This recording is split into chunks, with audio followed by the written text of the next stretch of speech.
दोस्तों, इस वक्त की बड़ी खबर उत्तर प्रदेश के गाजीपुर से आ रही है। आप तमाम लोग जानते हैं कि पिछले दिनों मुख्तार अंसारी का इंतकाल हो गया था। उनकी मौत के बाद ये काफी चर्चा हो रही थी कि आखिर अखिलेश यादव उस परिवार से मुलाकात करेंगे या नहीं करेंगे। और आज अखिलेश यादव जो है वो वहां पहुंच गए और उसके बाद उन्होंने अफजाल अंसारी और मुख्तार अंसारी के बेटे, छोटे बेटे उमर अंसारी से मुलाकात की। उनसे मुलाकात करने के बाद उस परिवार के साथ खड़े होने की बात कही। उन्होंने सीधे सीधे ये बात कही है कि जिस तरह से मुख्तार अंसारी की छवि दिखाने की कोशिश की गई वो बिल्कुल गलत है। वो यकीनन एक साफ छवि के व्यक्ति थे। उन्होंने जो काम किया, जो गरीबों के लिए, शोषितों के लिए, वंचितों के लिए काम किया, इसी का नतीजा था कि जब उन्हें आखिरी विदाई दी जा रही थी, जब उनके नमाज़े जनाजा में लोग शामिल हो रहे थे, तब देखा गया कि किस तरह से लाखों की भीड़ वहां पर पहुंच गई। और उसने इस बात को साबित किया कि मुख्तार अंसारी एक साफ छवि के व्यक्ति थे। इस पूरे प्रकरण के बाद, इस पूरे मुलाकात के बाद आपको बता दें कि उमर अंसारी ने, जो कि मुख्तार अंसारी के छोटे पुत्र हैं, उन्होंने सीधे सीधे अपनी बात रखी है, अपनी राय रखी है। सुनिए कि वो क्या कुछ कह रहे हैं।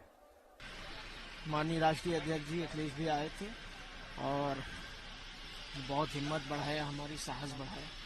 अब्बास भैया नहीं थे, मेरी माता जी नहीं है, मैं अकेला था, दोनों बाबा, परिवार पूरा एक साथ है। लेकिन माता जी की कमी और भाई की कमी कहीं ना कहीं थी।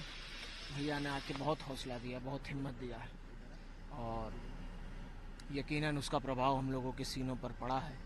और जितने भी, क्योंकि मैं अकेला सिर्फ उनका पुत्र हूँ, ये तो मुझसे रिश्ता है, लेकिन लाखों करोड़ों लोग जो मेरे पिता जनाब मुख्तार अंसारी साहब को अपना रहनुमा समझते थे, मसीहा समझते थे, जो गरीब थे, उनका भी हौसला माननीय राष्ट्रीय अध्यक्ष जी ने बढ़ाया है और उनको भी हिम्मत और साहस देने का काम किया है।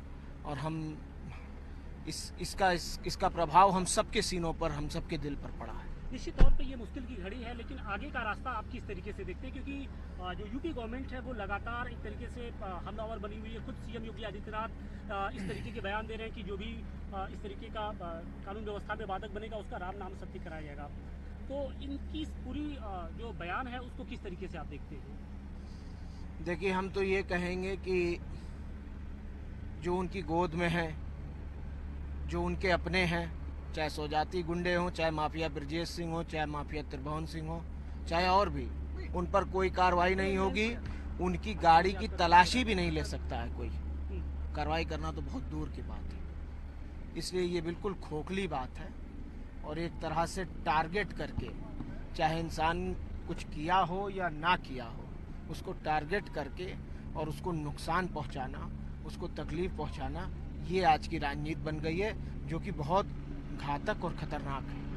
आप लोग के परिवार की ओर से जो शंका जाहिर की थी, हम लोगों ने भी बीएचयू के एक्सपर्ट से बात की तो उन्होंने भी आपकी ही बातों को आगे दोहराया। तो आप कह रहे थे वही बीएचयू के एक्सपर्ट भी कह रहे हैं। देखिए, हम तो ये फिर कह रहे हैं आपसे, ठीक है? एक मिनट। तो दोस्तों, सुना आपने उमर अंसारी को। उन्होंने सीधे सीधे ये बात कही है कि वो इस मुलाकात के बाद, अखिलेश यादव की इस मुलाकात के बाद कितने ज़्यादा जो हैं वो भावुक दिखाई देते हैं, भावुक दिखाई दिए। उन्होंने सीधे सीधे ये बात कही कि हमारी माँ अभी हमारे साथ नहीं है, हमारे जो भाई हैं अब्बास अंसारी साहब वो भी हमारे साथ नहीं है। और ऐसे वक्त में जब अखिलेश यादव जी ने आकर के मुलाकात की तो इससे हम तमाम लोगों को हिम्मत मिली है और इस चीज़ के लिए, इस चीज़ को बताते हुए वो काफ़ी भावुक होते हुए दिखाई दिए। इस पूरे प्रकरण पर आप तमाम लोग क्या कुछ सोचते हैं? अपनी राय कमेंट सेक्शन में ज़रूर दीजिए।